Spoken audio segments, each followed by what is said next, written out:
So thank you guys for helping me out.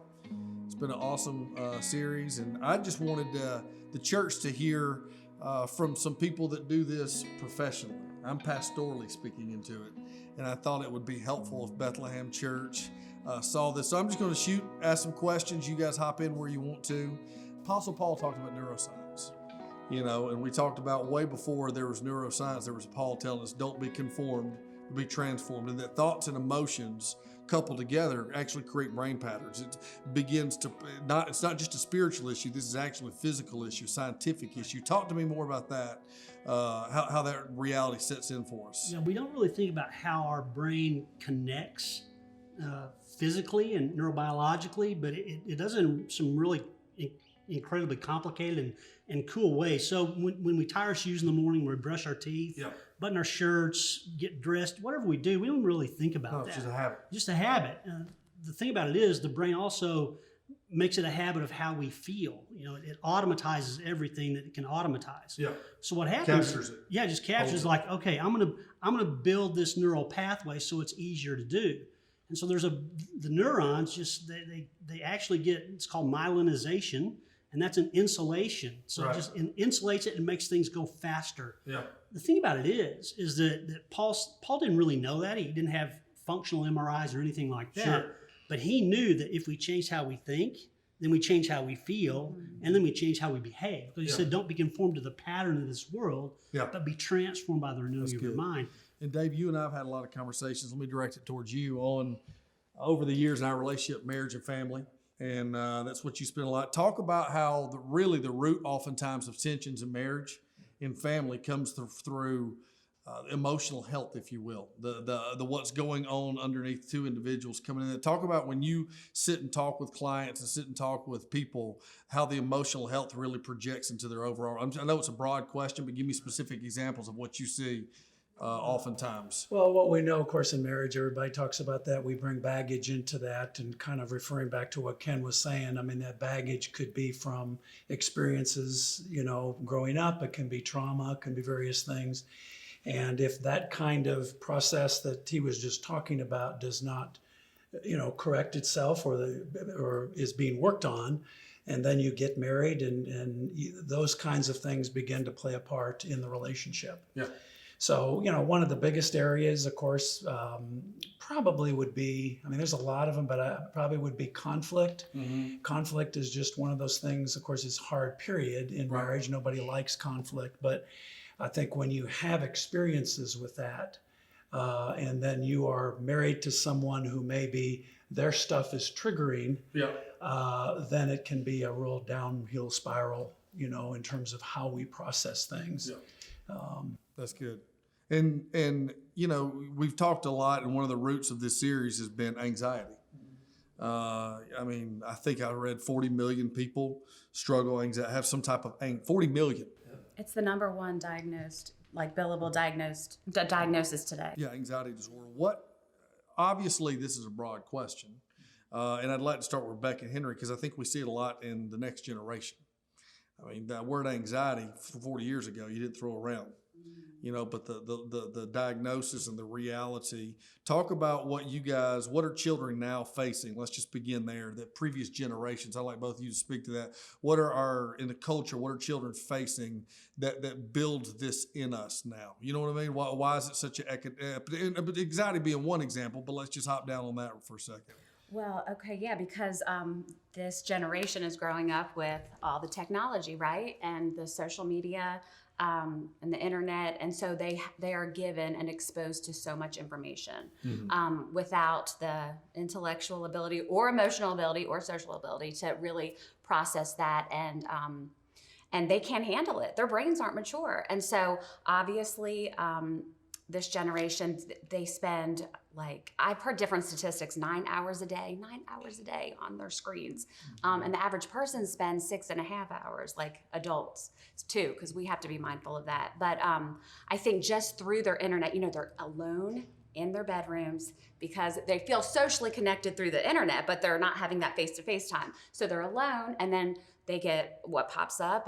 So they're exposed to, of course, cyberbullying, and sex abuse, sexting, just all kinds of stuff. The porn and sex industry is out of control Sure. because of, Sure. these younger kids. Sure. They're getting like... They're just engaged. There's way more content than anybody's ever been exposed to at a crazy Absolutely. pace. Yes. I told Yes. the language I used one time is used to you had to chase pornography. Now it chases you. It sure does. And now it chases you.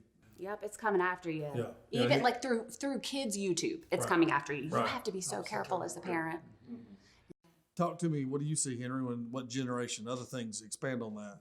So also one of the things I'm seeing is the technology that's constantly at the children's fingertips. Right. And the concern, now let me back up. I do think that some of that technology is beneficial. Sure. I think some of it's educational. Sure. It can be used for good, absolutely. The concern that I see is when children come in and they can't emotionally regulate, they sometimes can't even express a basic emotion because they are so accustomed to this high degree of stimulation from a screen. Right. And so we're having to go back to very elementary, emotional regulation tactics with the children because of, their stimulation that they're receiving from the screens. That's good.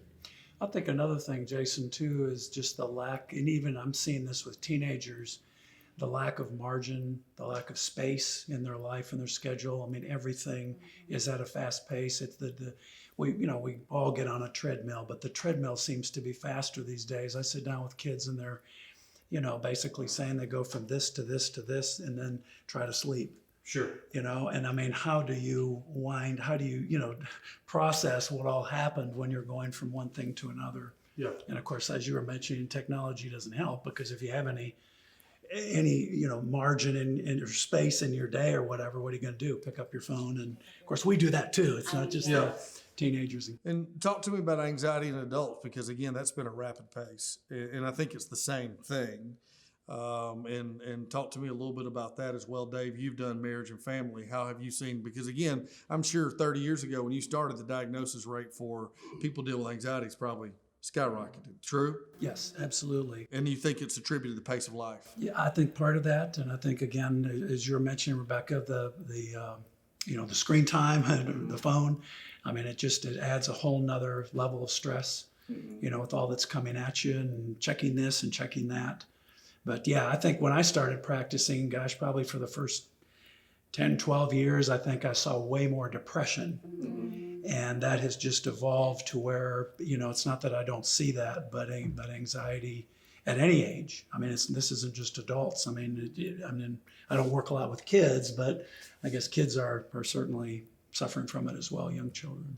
Yeah, and anxiety is, just did some research where anxiety is proven to be sort of the basis for everything else. And we just made it a lot worse with technology. And we've started that real early.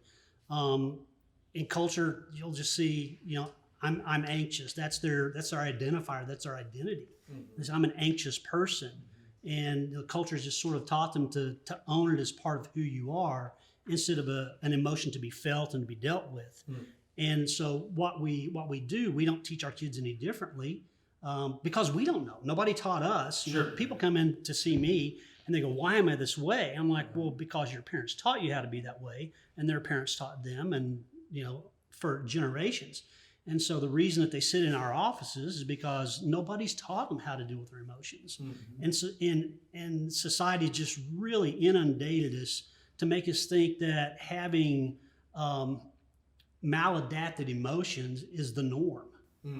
And that's really not, as redeemed human beings, it's not all about heaven, it's about the here and now. Right. And so that's what we want to help people with. Right. Can I say one? Oh, Go ahead. I'm No, sorry. go. That's great. I was just going to, I don't know if this will come later, but I forgot too, like one of the things that teens are experiencing because of the screen time, well, there's a correlation, is higher rates of depression. Now, there is more anxiety too, but there's more feelings of loneliness in our kids' lives. And even though they're connected, so to speak, they're very lonely and isolated and depressed. There's sleep disturbances. And one thing that we have a rule in our house, like Kaylee brings her phone in and plugs it in at a certain time. We don't let her keep it all night. And the teens who do keep their phones all night, I mean, there's higher rates of just an overall psychological, maladaptive Right. view because they're not getting the sleep. And one of the first things that I learned to like assess in mental health was how much sleep are you getting? Because if you're not getting sleep, that's going to affect every area. Absolutely. Which leads me in the physical, the emotional, and spiritual, they're all connected. Yes. And in the church, we're really good over the years at spiritually diagnosing sin. Sin. But reality, the doing this for some time, what I realize is my physical health, my emotional health, and my spiritual health are all interconnected. And so we think, well, I want to get healthy physically, but truthfully, that's a spiritual step.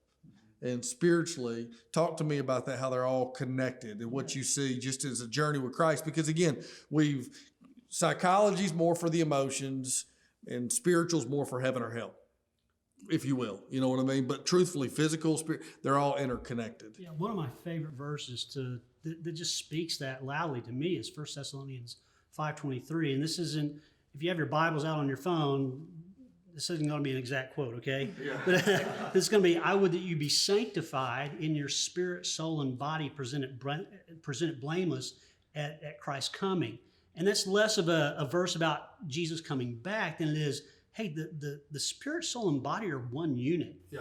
They're interwoven, and you don't get one without the other. It's so important to help our disciples that we're building from, as soon as they are able to read to even, adults. Hey, your emotions are part of who you are. I mean, you said it at the very first, series was your emotional maturity is tied to your spiritual maturity. Mm-hmm. And I mean, that verse speaks that completely to me. Right. And yet I think we ignore that more than anything else. I couldn't I agree mean, you more. can watch television and it's all about eating, which is good, eating right, exercising, sleep, and all that's good. But where do you see how to deal with, difficult emotions? It's not. And talk to me about the role of parent, Henry. I'll start with you. I use the language parent. We oftentimes in the church, and I say this in Bethlehem, parents are the spiritual catalyst. Parents are the primary spiritual influence. Ken and I had a conversation one time, and he goes, but the reality is parents are also the emotional thermostat.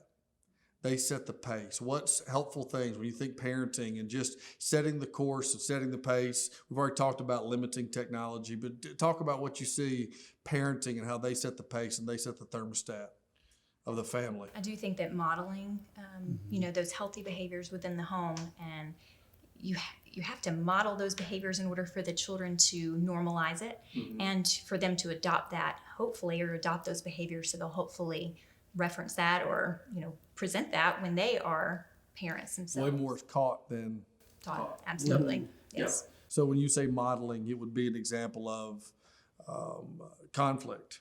It would be an example of how to model conflict. It'd be an example of how to deal with a stressful situation. What you do in a stressful situation is a trigger on a child's life. How you handle it correctly?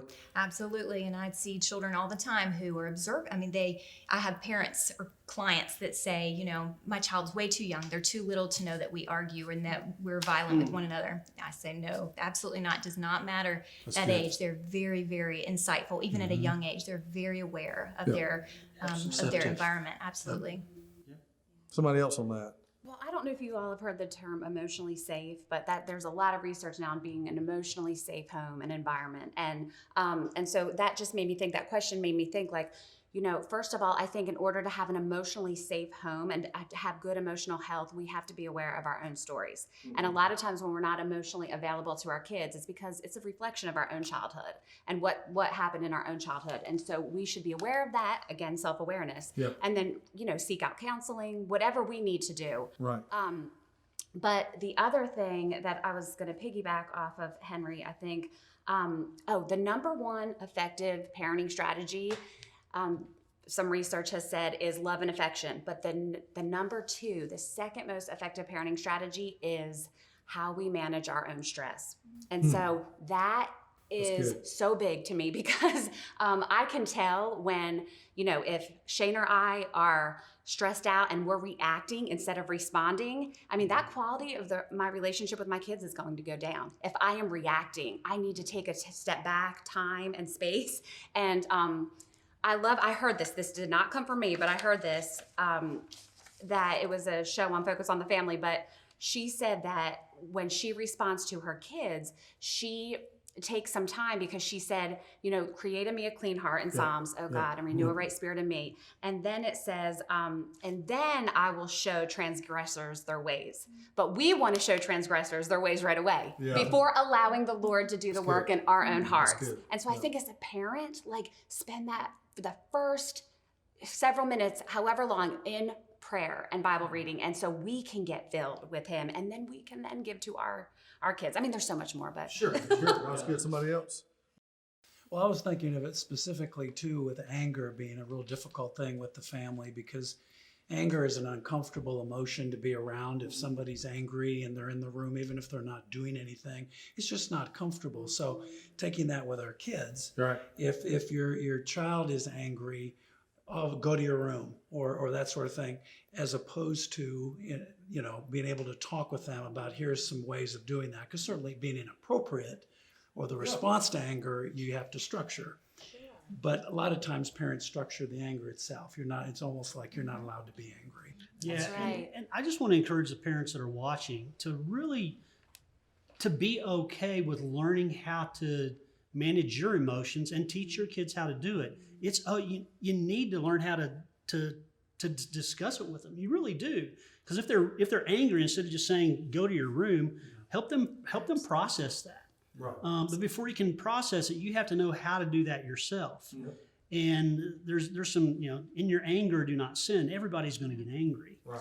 We just have to we have to be able to manage it, to take it under control and be an emotional thermostat, because face it, you're going to set the tone for your family. And so much research called the attachment theory just says, look, how you raise your kids and how you emote in front of your kids, that's how they're just going to replicate it.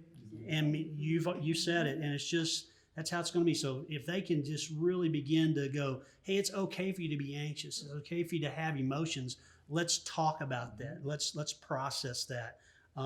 Families will be a lot better off. I wish I would have done that. Talk to me, and Ken, I'll start with you.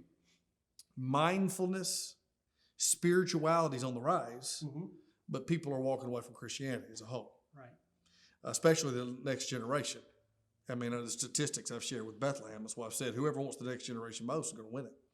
But the difference between meditation by meditation, I mean solitude. I talked about this last week, winning the silence battle, and I was raised in a tradition where that meant you do a quiet time for 10 minutes. Well, solitude and silence is way more than that. Yeah. And meditation is way more than a quick Bible verse for the day, prayer in the car, prayer with the kids before you leave the house, or even a solitude and silence. Talk to me a little bit of the difference between the way the world lays out meditation and biblical, what we're talking about when we talk about silence and solitude, just that resting before God. Yeah, actually there's a lot of Buddhist, Hinduism, Eastern religion that teaches meditation. And to be very frank, there's some techniques that are quite useful. Yes. that are okay. The problem for me is that I'm grounded in my faith. That's kind of where I go to. And it wasn't but just a few years ago that I'm like, okay, if we're supposed to be emotionally healthy, this is when I was going through, some stuff on my own. And I said, if we're supposed to be emotionally healthy, it has to be somewhere in the Bible. And so I just started reading. I just opened up the book of Matthew, just started reading. Right. Got to the Sermon on the Mount, and I went, my goodness, 10% of the Sermon on the Mount is about anxiety and worry. 10%. The largest recorded sermon we have in the Bible has all, and then anger management is there. 7% of that is anger management. So 17% of the Sermon on the Mount is emotional health. Yeah. And so I said, well, if that's the case, then let me look at that. And I started looking from a mindfulness perspective. Right. So how did Jesus approach that? Well, he taught mindfulness. We don't really look at it that way. We're a little bit scared to mix psychology in the Bible. The church is just scared to death of that. But he says, look, don't worry about tomorrow, right? And what does he say? He says, worry about today. Stay in the moment. Well, that's just mindfulness. That's biblical mindfulness. Holy notice is the language I've really started beginning to learn, being in the moment. Yeah. And learning even in the moment just to be able to rest. The most broken commandment in the Bible is the Sabbath. Exactly. And God's rule. I don't Sabbath, our culture just left that behind as a whole. Day of rest. A day before God, a day of rest. And that's old fashioned. And then Jesus, he was like, okay, now watch me. I'm going to go away. Always. I'm going to go away. Right. I'm not going to have the disciples with me. I'm going to recharge. And to me, when I needed that boost of mindfulness, that was really helpful to me. So I don't want to throw away some really good techniques that are out there, but man, the Bible just has some good foundations for that. So I think that people can really latch onto that. 100%. Somebody else. I think that mindfulness, the more secular or Western version of mindfulness, that's really been popular in the last 10 years. And then you have to see that there's similarities in some of the ingredients, like you were mentioning, and there's some overlap. But it's important to distinguish that it is different from, oftentimes different than the biblical mindfulness or biblical meditation. I'm thinking with the secular version of meditation, you've got a lot of emptying your mind or focusing perhaps on just one idea, or even, like you were saying, maybe the here and now. Whereas the biblical mindfulness or biblical meditation is more, filling your mind. And that's you've got that relationship with God. Right. You're filling your mind or allowing God to fill your mind. With the Spirit. Absolutely. Yeah. So I think that that's one of the distinguishing differences for sure. So Dr. Ron Hawkins, one of my professors, he's developed quite a bit of spiritual mindfulness, and he tells people, get away, get quiet, and just visualize yourself spending time with Jesus. Yeah. Because mindfulness is to help you to be as relational as you can possibly be. It helps you take away the things that aren't good. And be in the moment with the people that matter the most. And Dr. Hawkins, if you just want to look him up, he's got a lot of good stuff. But that's a resource that may be out there for some people. That's good. Yeah, there's a piece of soul searching there. I think that really reflecting on what you perhaps your actions, and then did those actions align with biblical principles. The ancient prayer of examine is a beautiful thing to do.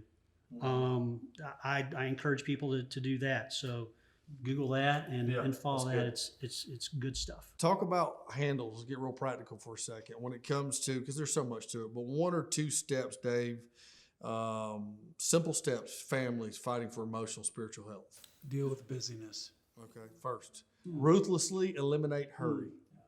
It's just, and I was talking with somebody about this the other day. It is so hard to get people to do. They come in, they're hurting. You want to try to help. You get to a point where you might give homework, let's say, as an example, something for them to begin working on, even a couple or whatever. Come back, this happened, didn't get to it. Okay, well, life takes over. Next week, same thing. But their whole life, I get anxious and keyed up just hearing about their life. So I think families have got to get a handle on busyness, and it's not that they're doing bad things. It's just a matter of priorities, to where I go back to just that word margin, is we've got to have more space to relate. And going back to the technology, it's good. When can the phones go and we just sit down, and even if there's nothing to do, just talk. Yeah. How was your day? It's good. Husband and wives, how are we doing? Yeah. Good yeah, stuff. just simple, practical. Yeah. I wish that more parents would implement this in their homes, just having like a 24-hour media fast, social media fast, like even once a week. I think that would, people hear that and they're like, what? We could never do that. But really, I think that would really help a lot of families just slow down. And like you're saying, like get on the floor and play. There's a lot of research that says just unstructured play with your children, where they lead it, you enter into their world and they lead it, is so good for the children and the bonding and the intimacy and just the emotional health. So yes, I agree. And people don't know what to do, to just sit. No, I know. And the very first thing that goes on is what? The TV. Yeah. TV has to be on whether we're even watching it or not, because the lack of stimulation drives people. That's good. I think the lie of busyness is just like I said in this series, we do away with emotions. We try to distract ourselves from our emotions. We numb them. We try to detach from them. What I learned is we think business is just the pace of life. I think busyness hides our own pain. The more busy that we keep ourselves, we don't have to deal. We think the less we have to deal with our issues. And so I think that's up under a lot of it as well. I know that was for me in my battle. When I first came, and anxiety was something I issued 2 or 3 years in, I was just going to outpace it. I was going to outwork it. I was going to keep myself stimulated where I didn't have to. I think God's too kind to let us do that. I think God's too kind. I said it the first week, and it gets me in a little bit of trouble, but I do think the only way God can get our attention for some of us is our emotional breakdowns. That's where I find in our culture, I don't think God gives a person anxiety. I don't think God gives a person depression. I do think God allows it because it's the only way he can get our attention in a world where we're doing everything we can in our culture not to need him. That there is a need for him. There is a need for him. Somebody else. I think being overscheduled. Yep. You both were referencing that, and I almost think with sometimes when I sit with female clients, it's almost like this badge of honor, and they're saying, I've got 100%. Monday through Friday, we're booked nonstop, Yep. and then the sister or the friend says, wait a minute, I have Tuesdays free. Maybe perhaps I'm not adding up to or fulfilling my role as a parent because I'm not fully scheduled like everyone else. That's good. Okay, Ken, talk to me, man. Biblically, there's all kind of techniques and that descriptions and people are talking about for anxiety. Biblically, though, give me an example biblically of how to deal with anxiety. Yeah, when I dealt with anxiety myself, the guy said, "Well, the scripture." He says, it says, "Don't be anxious for anything." That passage. Yeah, Philippians 4. And so I memorized that scripture. I prayed it 1,000 times plus, and I felt good for about 3 seconds. Yeah. And he said, "Well, okay, preacher boy, you've kind of forgotten the context of that whole thing. What about verse 8 and 9? I said, "Therefore, whatever is true, lovely, pure," and it goes on, "think on these things." Keep on thinking these things. He said the secret sauce of approaching anxiety is what's really true. What's really true right now. And one of my favorite secular therapies is cognitive behavioral therapy. And really all that is what's really true. What's really true. And for me, when I begin to ramp up and cycle on anxiety, I just have to stop and say, okay, God, what's really true right now? What's the evidence for that thought? What's the evidence against that Yes, thought? exactly. Is this an accurate thought? Yeah, that's all CBT. Like the Bible is CBT. Yeah. Yes, it's so what beautiful. anxiety is. It's about the future. It's I'm worried about something that hasn't happened. So it goes right back to Yeah, that we point. run it into fear, and that's just it. I talked about with Ken. I'm interviewing for the series, and I said, "Let me throw this out at you." And then he put me on the. He goes, "I'll give you some free therapy right quick." But for me, Dave, you've known him for a long time. My mom passes away when I'm 16. Watch it die 2 years. Tough disease. My dad dies 5 years. Tough disease. So I have this imprint. What I do with my anxiety is I project out, and this is what's marked me. And so I begin to say, for me, nothing can go good too long. I feel like what bad's going to happen. Now, none of that is true. But that's What's true? But that is classic, But what I yes. did was form brain patterns that always took me there.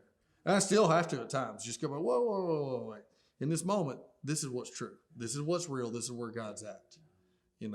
Rebecca, we talked about just the county our church is located in. The suicide rate's higher. I think it's connected to loneliness, isolation, and the way that thoughts begin in loneliness and isolation, hijack, if you will, Yes. and take us to places that we never would intend or think. Talk to me about that.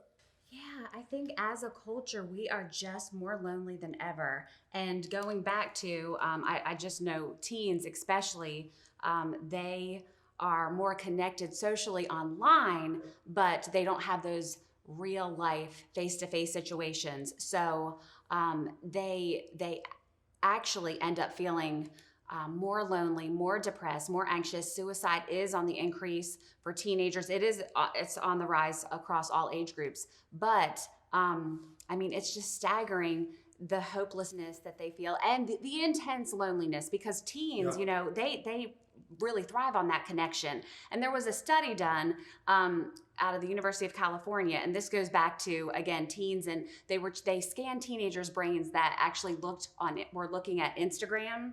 And I don't know if y'all have heard this study, but their pleasure and reward center of the brain was activated, and they were releasing dopamine, which is if we eat a piece of chocolate, or it makes us feel good. And so every time they got a notification, they were releasing that dopamine. But what happens when they don't get the notification, right? What happens?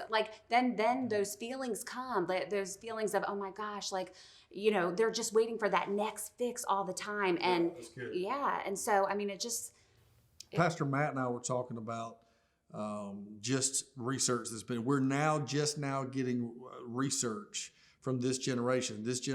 We're now going in Gen Z, going into college, and the research that we're getting from colleges and studies on the digital age and the effects of it. We're just now getting there, because you have to realize the iPhone itself is 2007. And so we're just now getting research of the first generation. That's all they know. And just the ramifications in all arenas of the pace with the connectivity, pseudo connection.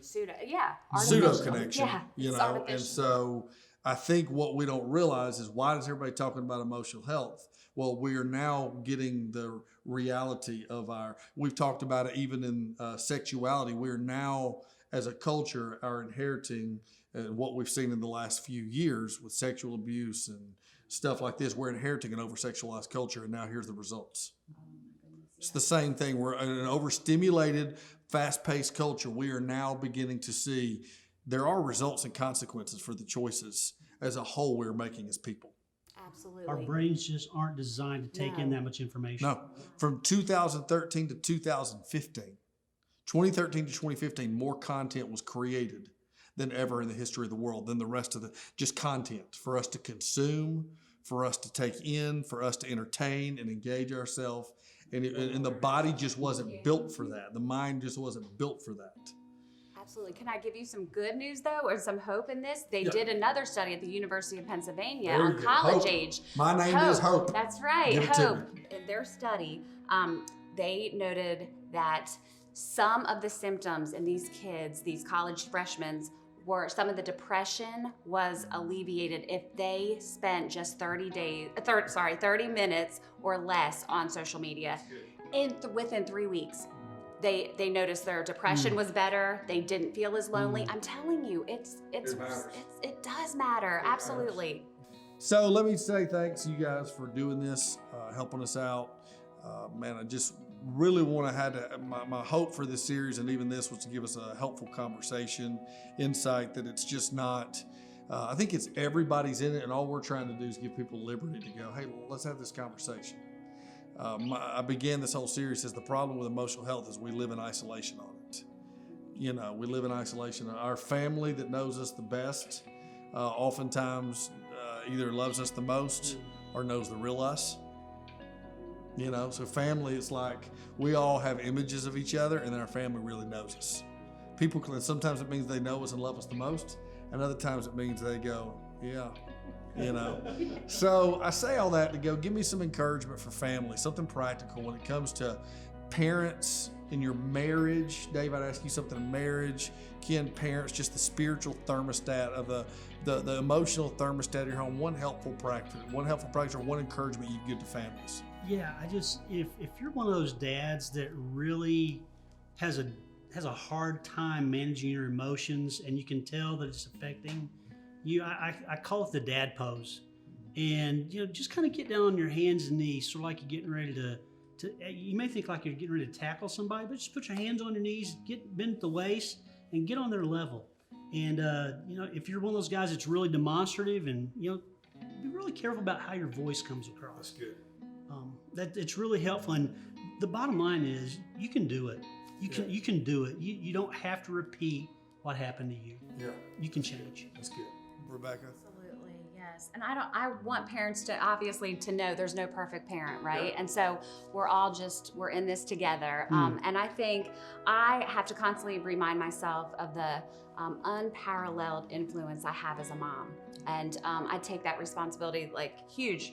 Hugely. So I just think home is where our story begins, and it doesn't matter the background we come from. We have 100% control over how we're going to pass that story on. And we are the co-author of our children's stories too. And so I just say, just from everything that we've talked about, get in the Word, make sure that you're filled up spiritually. If you need to reach out for counseling to get help emotionally or mentally, that's fine too. Do that. I also think in an emotionally healthy home, you value the emotion. You set limits on the behavior, but you value the emotion, like expressing anger. You allow your kids to express, right, in an appropriate manner. Yeah. So, and then modeling and all that good stuff. It's good. Ms. Henry? And my idea somewhat piggybacks on that as well, because I really challenge parents to, even when their kids, as soon as they begin talking, really have the child have this really expanded feelings vocabulary. Okay, not just your basic happy, glad, mad. Really, really intense feelings. Encourage your child to know how to identify those feelings and then express those feelings and welcome that within your home, so that if they do get in a situation where they're unsafe or feeling certain things, that they can really express it in a way that someone will respond to that well. That's good. Yeah, I was thinking from a marriage standpoint, I guess I would say if you are struggling, to start with taking responsibility for yourself and your stuff first. I think of that verse, to take the log out of your own eye before you take the speck out of your brother's. So I think that applies to marriage big time. And I think that the couples, that do that, God honors that. Yeah, I believe. Start absolutely. with me. Which brings us back to that self-awareness piece. Yes. And the self-awareness is oftentimes the first step to emotional health. And we live in a culture that basically does everything but encourages not to be self-aware. To not be self-aware. Thank you guys. Great job. Bethlehem Church appreciates it. Thank you guys. Yeah.